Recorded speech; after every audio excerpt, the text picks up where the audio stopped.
రాష్ట్ర ప్రభుత్వం నూతనంగా ఏర్పాటైన తర్వాత తిరుమల పర్యటనకు వచ్చిన రాష్ట్ర ముఖ్యమంత్రి చంద్రబాబు నాయుడు తిరుమల క్షేత్రంలో తిరుమల నుంచే ప్రక్షాళన చేపడతామని చెప్పి ఏదైతే చెప్పారో అదే పందాన్ని కొనసాగిస్తున్నారు. మొదటగా టీటీడీ ఈవో నియామకం శ్యామలారావును నియమించినప్పటి నుంచి ధర్మారెడ్డిని సాగనంపి ప్రక్షాళన అనేది ప్రారంభించిన పరిస్థితి. రాష్ట్ర విజిలెన్స్ అధికారులను రాష్ట్ర ప్రభుత్వం టీటీడీలో జరిగిన గత ఐదు సంవత్సరాల కాలంలో జరిగిన అవకతవకలపై ఏదైతే జరిగిందో వాటిపై విచారణకు రాష్ట్ర ప్రభుత్వం ఆదేశించింది.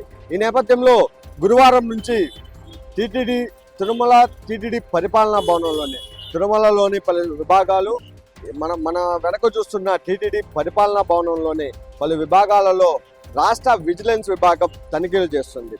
ఇందులో ముఖ్యంగా తిరుమల శ్రీవారి దర్శన విషయాలతో పాటు తిరుమలకు శ్రీవాణి ట్రస్ట్ ద్వారా ఎంత నిధులు వచ్చాయి, వేటి ఖర్చు పెట్టారు, ఎక్కడెక్కడ ఆలయ నిర్మాణాలు చేపట్టారు, వాటికి ఎవరికి కాంట్రాక్ట్లు అప్పగించారు, వాటికి ఎలాంటి వినియోగం జరిగింది, శ్రీవాణి ట్రస్ట్ ద్వారా ఎంతమందికి దర్శనాలు కేటాయించారు, గదులు కేటాయించారు, తిరుమలతో పాటు తిరుపతి వివిధ ప్రాంతాలలోని కాంట్రాక్టు విధానంలో కాంట్రాక్టర్లకి ఎంత మేరకు అప్పగించారు, వాటికి నిజంగా కాంట్రాక్ట్కి అప్పగించి నిర్మాణాలు చేపట్టాల్సిన అవసరం ఉందా లేదా అనే పూర్తి స్థాయి విచారణ చేస్తున్నారు.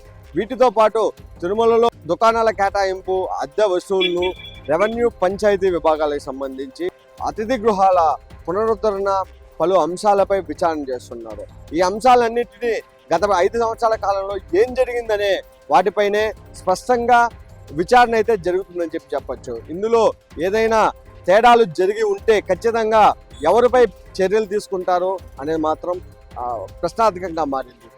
ఈ నెల 30 తేదీతో గత ఈవో ధర్మారెడ్డి పదవీ కాలం ముగియడంతో ఆయనపై వేటు పడే అవకాశం ఉంది.